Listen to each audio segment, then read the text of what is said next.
ఒకప్పుడు ఒక దారుణమైన పదజాలం వాడేవాళ్ళు. అండలేని ఆడదాన్ని ఊరందరు సొత్తుగా భావిస్తుంటారు అంటూ. ఎందుకంటే అంతటి వేధింపులు పడేవాళ్ళు.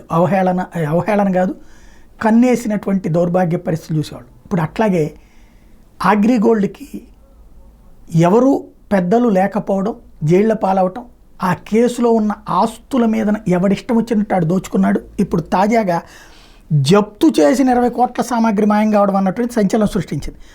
AgriGold foods and parks limited కర్మాగారంలో 20 కోట్ల రూపాయల విలువైనటువంటి ఆస్తులు ఉన్నాయట. అగ్రిగోల్డ్ ఫుడ్స్ అండ్ పార్క్స్ పేరుతో 1995లో కృష్ణా జిల్లా గన్నవరం మండలం సూరంపల్లిలో కర్మాగారాన్ని 4.5 కోట్ల పెట్టుబడితో ఏర్పాటు చేశారు.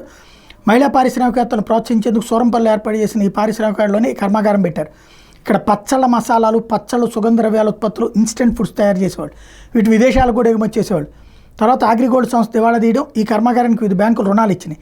వీటిని తిరిగి రాబట్టుకునేందుకు కోర్టు ఉత్తర్వులతో యూనియన్ బ్యాంక్ 2019 మార్చి 25 ఆ ఫ్యాక్టరీని సీజ్ చేసింది. ఆస్తులు వేలం వేసేందుకు కోర్టు నుంచి అనుమతి తెచ్చుకున్న వేలంలో జాప్యం జరిగింది. ఈలోపు ఆ కర్మాగారానికి తాళం వేసి సెక్యూరిటీ గార్డుని పెట్టారు. వేసిన తాళాలు వేసినట్టే ఉన్న కర్మాగారం లోపల యంత్ర సామాగ్రి, కంప్యూటర్లు, ఫర్నిచరు, ఇతర విలువైన వస్తువుల్ని తరలించేశారు.